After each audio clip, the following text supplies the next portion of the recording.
Lord, Yahweh Bashim Yahshua Bashim Hakadosh. I want to see Apostle Ezra Millstone. Peace and taste to one the earth of Israel. For this lesson, I want to title it Detachment is Necessary.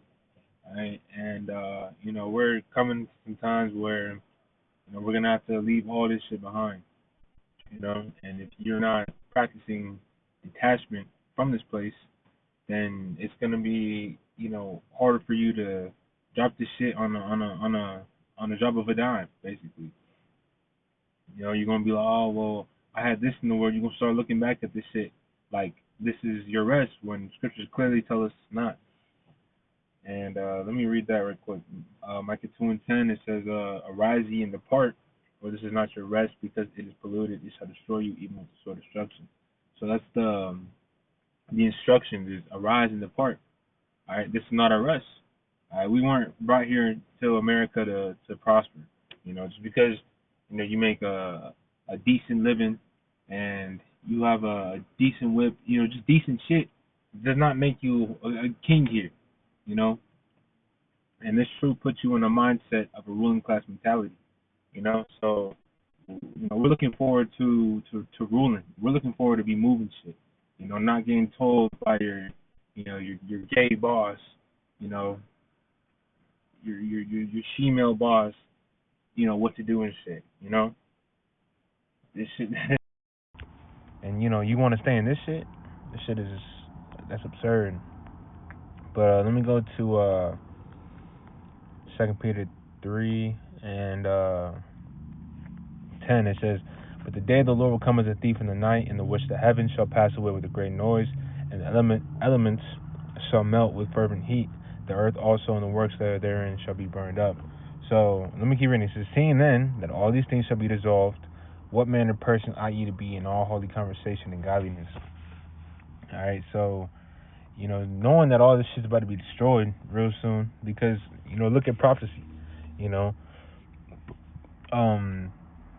they're talking about implantable technologies here shortly. In the year 2026, and that's something that they want to do. Lord willing, they do it.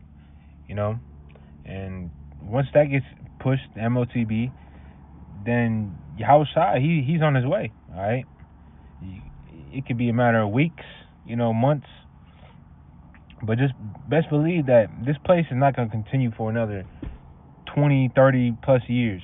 That's not the mindset you should have while being in this truth. And the Lord he'll search that out. All right, let me hold that on deck. Let's go to Zephaniah real quick. All right, Zephaniah 3. I think it's Zechariah.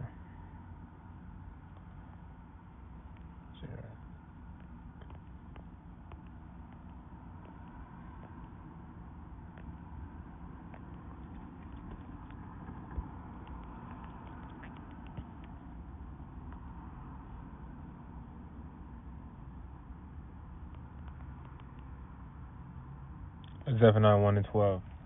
All right, so Zephaniah 1 and 12, and it says, "And it shall come to pass at that time that I will search Jerusalem with candles and punish the men that are settled upon their leaves, that say in their heart, the Lord will not do good, neither will he do evil."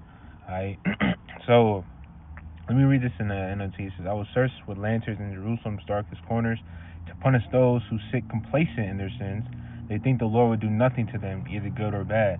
So ultimately, they think the Lord is sleeping. They think that just because the prophecies are tearing is not going to happen. All right, but Habakkuk 2 and 3, though it tarry, wait for it will surely come to pass. All right, and that's the mindset you should have is hasting, for the coming of the day of the Lord. All right, because that's our liberation. Unless you want to be a slave, well, guess what?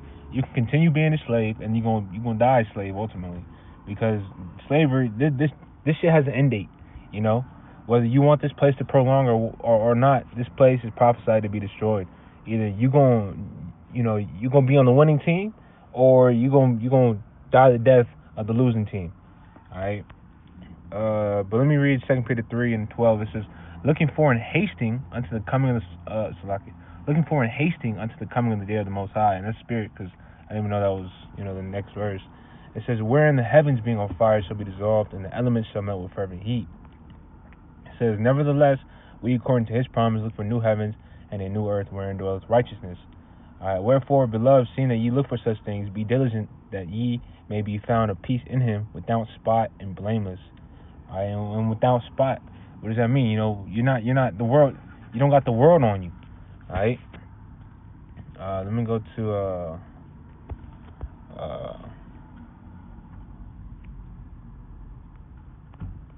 hopefully this ain't mess up my video. But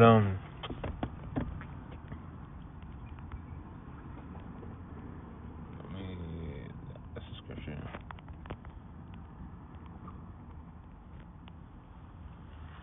All right, this is 2 Corinthians 6:14. It says, "Be ye not unequally yoked together with unbelievers. For what fellowship hath righteousness with the most slacking? For what fellowship hath righteousness with unrighteousness? And what communion hath light with darkness? And what concord hath Yahushua with Belial? Or what part hath he that believeth with an infidel? And what agreement hath the temple of the Most High with idols? For ye are the temple of the living power. As the Most High said, I will dwell in them, and will walk in them, and I will be their power, and they shall be my people." Here's the point. It says, "Wherefore come out from among them, and be ye separate, saith the Lord, and touch not the unclean thing, and I will receive you." Alright, this is 2 Corinthians 6:17. So let's read that, let's get that NLT. Well, let me look at the word separate. Alright, the word separate goes into, to mark off from others by boundaries, limit, to limit, exclude, alright, to limit, to separate. Well, yeah, you gotta limit,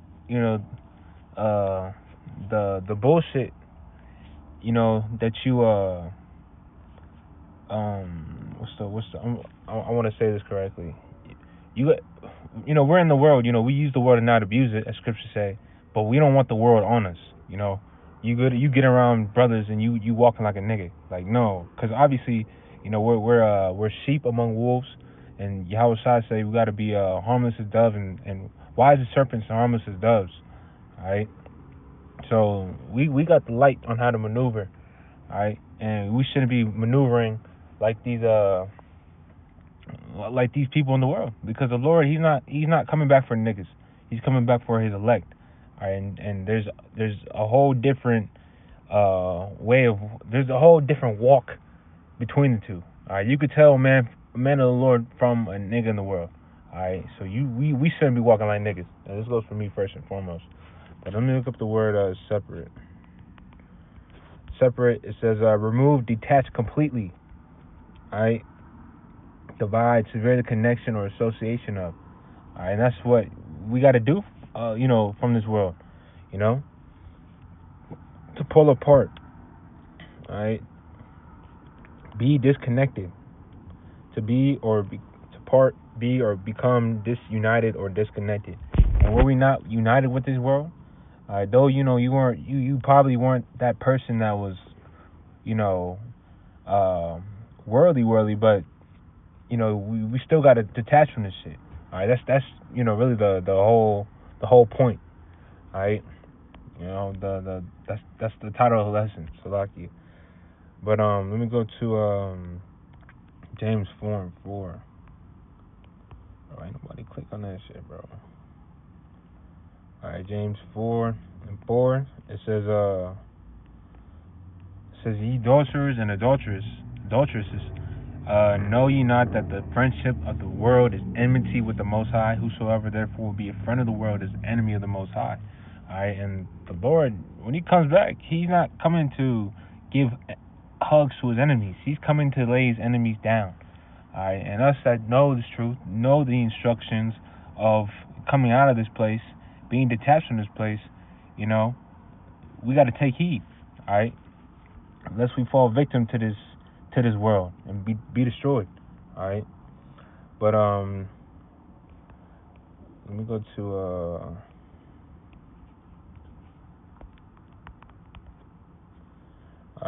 this is 2 16 and 40. It says, O my people, hear my word, make you ready to thy battle, and in those evils be even as pilgrims upon the earth. He that selleth, let him be as one that fleeth away, and he that buyeth as one that will lose. He that occupieth merchandise is he that had no profit by it, and he that buildeth is he that shall not dwell therein. He that soweth as if he should not reap, so also he that planteth the vineyard is he that shall not gather the grapes. They that marry as if they should not get no children, and they that marry not as the widowers. Alright. And therefore they that labor in vain. Alright, because all this shit is gonna be destroyed. Alright, because when all hell's breaking loose, it's gonna be a whole different ball game. People are gonna be they're gonna be fighting to survive, and all the the bullshit here now is not gonna matter. All right, that's why it says Wisdom of Solomon, the 5th chapter. It says Wisdom of Solomon 5, and I'll start at 1. I'll read fast. It says Wisdom of Solomon 5:1. Then shall the righteous man stand in great boldness before the face of such as have afflicted him, and made no count of his labors. And the true labor is in his truth. All right. People in the world, they don't understand because they weren't given the eyes to see. They think we're just bugged out and we looking for attention. But bro, we trying to be saved. All right. What is Second Ezra? I believe it's 9. It says that everyone that shall escape by his works and by faith whereby you believe. Roughly paraphrasing. So part of your faith is works. James says, "Show me thy faith without thy works. I will show you my faith by my works." All right. But it says, when they see it, they shall be troubled with terrible fear, and shall be amazed at the strangeness of his salvation, so far beyond all they that look for. And they repenting and groaning for anguish of spirit shall say within themselves, This was he whom we had sometimes in derision and a proverb of reproach. We fools account his life madness, and his end to be without honor. How is he numbered among the saints? How is he numbered among the children of the Most High, and his lot is among the saints? Therefore have we erred from the way of truth, and the light of righteousness had not shined unto us, and the sun of righteousness rose not upon us.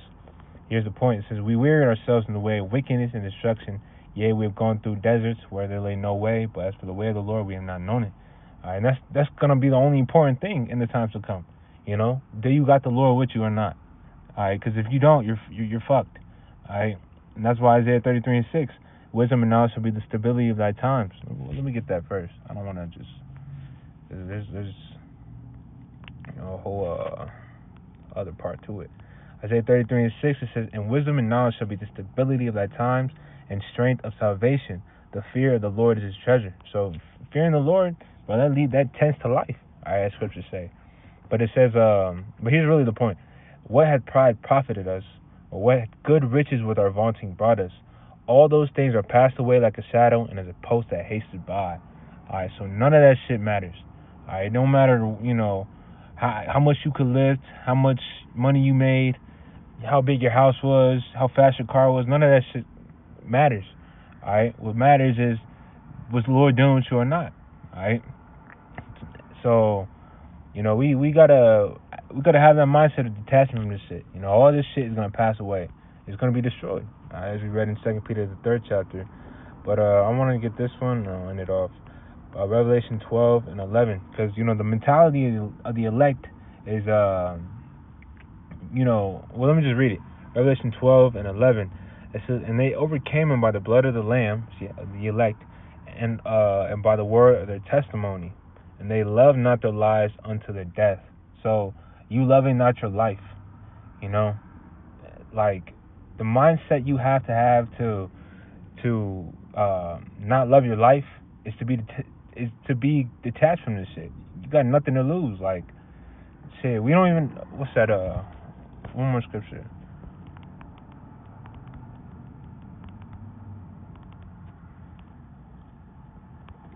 Romans 14:8. It says,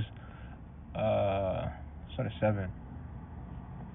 Romans 14:7 says, for none of us liveth to himself, and no man dieth to himself. For whether we live unto the Lord, and whether we die unto the Lord. Whether we live, therefore, or die, we are the Lord's. Alright, so, bro, we're the Lord's. Alright, we don't have nothing here. Alright, so, like, if once you put yourself in that mindset, and that's why King Solomon said what he said. All is vanity and vexation of spirit. Why? Because it's temporary. All right. And mind you, this is the wisest king. All right. He had it all. He had the woman, the wealth, the riches, everything. All right. Wisdom and knowledge shall be Salakia. With much wisdom comes much sorrow. So you understand, bro? This is all bullshit. All right. Uh, I'll end it off on this one. Hebrews 13 and 14. It says, "For here we have no continuing city, but we seek one to come." And what is that? The kingdom of heaven. All right, which is literally at the door. All right, and it's gonna be on earth. It's not gonna be in the clouds.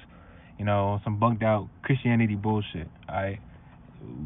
Lord willing, we probably elect, but we gonna we gonna rule here on earth. All right, but we gotta forsake this shit. All right, that's the part of the sacrifice. All right, I lied. I'm gonna end it off right here. Matthew 19. Okay, this is a temporary put off for an eternal gain. Matthew 19 and 28, and it says, "And Yahushua said unto them, Verily I say unto you, that ye which have followed me in the regeneration, when the Son of Man shall sit in the throne of his glory, ye also shall sit upon 12 thrones, judging the 12 tribes of Israel." It's a position of rulership. It says, "And everyone that have forsaken houses, or brethren, or sisters, or father, or mother, or wife, or children, or lands, for my name's sake, shall receive 100-fold, and shall inherit everlasting life." When you forsake something, you detach from it. All right. It says, "But many that are first shall be last, and the last shall be first." All right, so you lose things, but guess what? The Lord's gonna give it to you. All right, 100-fold, and even more. That 100 is gonna be like the least. All right, because we're gonna be living for eternity. So, bro, we're gonna as it says in Psalms, it says, "Delight thyself in the Lord, and He shall give thee the desires of thy heart." All right, so this is a temporary put off, a temporary detachment, for an eternal gain. So I don't want to make this too long. Hopefully it was, well said and edifying. But with that, I want to give all praise, glory, honor to Yahweh, by Shemi Al Shai, by Shemi Kakadash. To the next time, Shalom.